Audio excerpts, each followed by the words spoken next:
Hey everybody, Ryan here at eTrailer. Today on our 2021 Toyota RAV4, we're going to be showing you how to install the EcoHitch Trailer Hitch receiver. But before we do that, why don't we check it out and make sure that this is something that's going to work for you. Right off the bat, one of the big questions a lot of people are wondering is if the hands-free liftgate assist is still going to work once you put the hitch on. And I've been playing with it a little bit, and I have got it to work.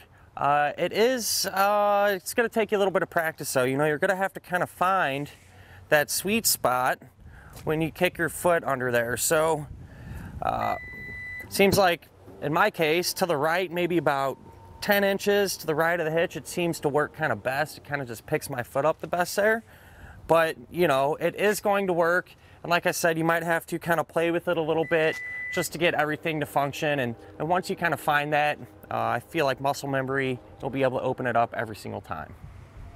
When it comes to putting a hitch on the RAV4, honestly, probably the first thing I would think of is how's it gonna look? Because once I saw these new ones come out, I thought to myself, that's a pretty good looking car. You know, the RAV4 has come a long way in terms of styling, at least in my opinion.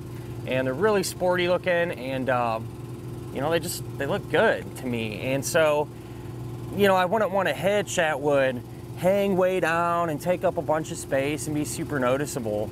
And that's not the case at all with the EcoHitch here. For the most part, it's going to be completely hidden. So really the only thing you're going to be able to see is a receiver tube opening here, and that's going to really help give it a factory type appearance. The hitch is going to have a 2-inch by 2-inch receiver tube opening, so really common size, and a lot of different accessories will work with it. At the end there's a reinforced collar for a little bit of extra support, and the hitch is going to utilize that 5/8 pin clip. It doesn't come with one, but if you don't have one, not a huge deal. You can grab it right here at eTrailer. And the safety chain openings are going to be a plate style, and they're relatively decent in size, and it'll give us more than enough room to use just about any size hook that we might have. The hitch is going to give us some really high weight capacities. As far as the maximum gross tongue weight rating goes, that's going to be 750 pounds, and that's going to be the amount of weight that's pushing down on the hitch. So pretty high number, and you should be able to use just about any size bike rack or cargo carrier that you'd want to, for example. As far as the maximum gross trailer weight rating goes, that's going to be 5,000 pounds, and that's going to be the amount of weight that is pulling on the hitch. So that's the weight of the trailer plus anything that you might put on it. I do always like to suggest, so it's never a bad idea just to grab your Toyota's owner's manual. That way you can make sure your RAV4 can pull that much weight safely. And with all that said, if you're going to be pulling a trailer, you are going to want the lights to work. You know, that way people around you know what's going on, and you'll be safe and legal. And to accomplish that, you can always grab some trailer wiring. It does seem like a lot of people like to use folding type accessories on the back of their RAV4s, and so having that clearance is going to be important. And just from taking a quick look at the hitch, the end of the receiver tube sits just behind our bumper a little bit, so we really shouldn't run into any issues there. But just to be on the safe side, we can take a measurement, and you can use this to figure out exactly if you can fold that upright without it hitting your bumper. So from the center of the hitch pin hole to the edge of our bumper, that's going to be only about 4 inches. So like I said, you'll probably be in pretty good shape. And while we're at it, we'll go ahead and measure from the ground to the top inside edge of the receiver tube opening. And that's going to be at about 14 inches. So if you plan on pulling a trailer, chances are pretty good you're going to need to get a ball mount that has a slight rise in the shank. So at the end of the day, a pretty nice hitch. You really can't go wrong with it. You know, not only is it going to look good, but it's going to get the job done as well. And now we know that an Indeed is going to work with the hands-free liftgate assist. At least in our case it does. Now as far as the installation goes, really not too bad. Only a handful of steps. Everything's relatively easy to get to. There is a time on the passenger side where it's a little tight and kind of hard to get a tool in there to tighten up the bolts, but I'll show you what I used and kind of how I did it. So hopefully that'll help you out along the way. But speaking of the installation, why don't we go ahead, pull into the garage, and put it on together now. To begin our installation, we're going to be underneath the back of our RAV4, and over on the passenger side, we're going to have a factory tow hook, and we're going to need to remove it. So here's the tow hook, we're gonna have 2 bolts holding it in place, and we're gonna pull those out using a 17mm socket.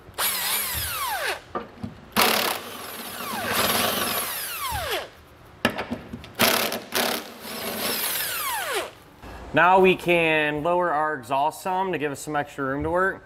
Before we do that, what I like to do is take a strap and just run it from side to side. That way we can kind of control how fast and how far you let the exhaust come down. To get our exhaust lowered, we're gonna have some rubber isolator hangers. You can spray these down with soapy water or some type of lubricant, and take a pry bar and work it off. We're gonna have one like this on each side of the vehicle. I already got the other side removed. But once you have that one off, you can come here to the center and get this one off. Once that one is popped off, you can loosen up our strap some, let the exhaust come down a little bit. So now what I've done is reference the instructions. I give you a diagram on where you need to trim. So I taped it, marked everything out. Before we cut this though, if your vehicle has the hands-free liftgate assist, we want to make sure that that sensor is clear. That way we don't chop it up. And I think we can probably get away with just pulling out these 2 push pin fasteners. So take a screwdriver, flathead like this, and pop these out. And hopefully, okay, so there's a sensor behind here. I feel like if we kind of hold that up out of the way, maybe even tape it up out of the way, it'll give us the room we need without having to worry about cutting into it. So here's that sensor, and what I did is just kind of pushed it on up like this, and I feel like as long as we're careful, that'll give us enough space here to trim our bumper and not have to worry about hitting it. So now we can go ahead and cut this. I'm going to use a Dremel tool like this to probably cut up here, and then I'm probably going to use a pair of snips like this to finish it off. You can use tools similar to that, or kind of whatever you got laying around the house. It's pretty thin plastic. So, and up here I'll be very deliberate, make sure we don't punch all the way through, because that sensor is somewhat close there.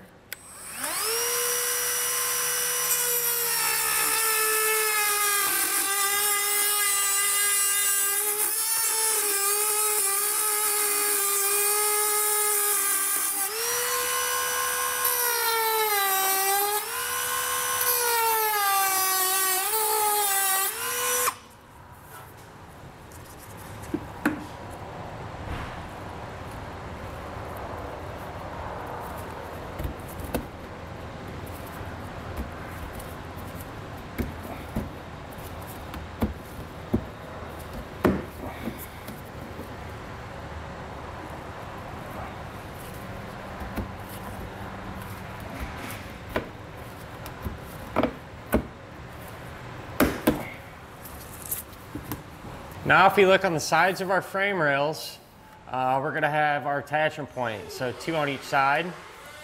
You may have some stickers over them like we do here. If you do, just take a razor edge or something flat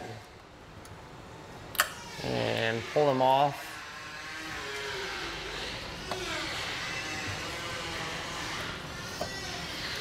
I want to mention anything we do to one side of the vehicle, we're also going to do to the other side, because it'll be set up the same way. If you have any of the sealer that's relatively close to your attachment points, it might not be a bad idea either, just to kind of remove a little bit of it.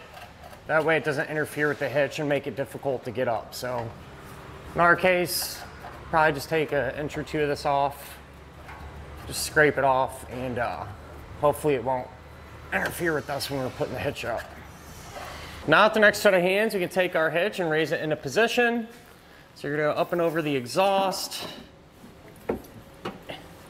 And the holes in the hitch are going to line up with the holes in our frame. Then you're going to take a bolt, put on a split lock washer, and then a flat washer. Go ahead and get these started hand tight, at least one on each side. That way the hitch will support itself while we work on the rest of them. All of the hardware that's going to hold the hitch will be that same combination. And I'll get it lined up. And once we have everything in place and hand tight, we can come back with a 3/4 inch socket and snug everything down.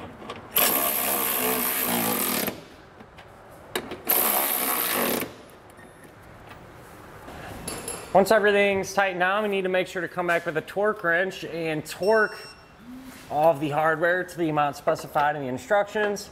If you need a torque wrench, you can grab one here at eTrailer, or a lot of times you go to your local auto parts store and they'll have one there available to rent.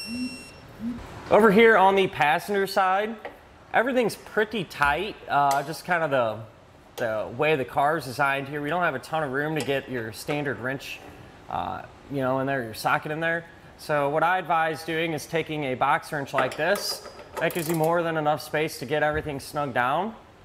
And then to torque it, you can use a tool that's called a crow's foot. So it's real low profile. It'll fit on your torque wrench and it'll give you the space that you need to get in there and get this hardware properly torqued down.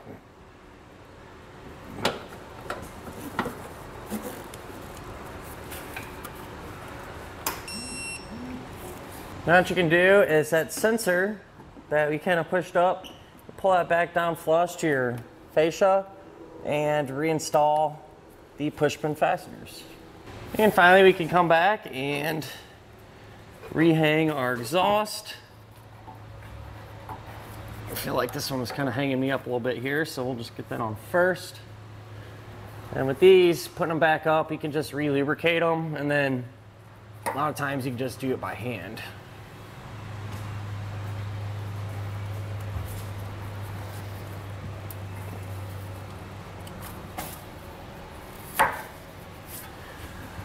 But now that the exhaust is supporting itself, we can come in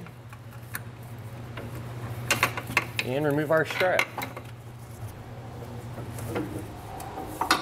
And that'll finish up our look at and our installation of the EcoHitch Trailer Hitch receiver on our 2021 Toyota RAV4.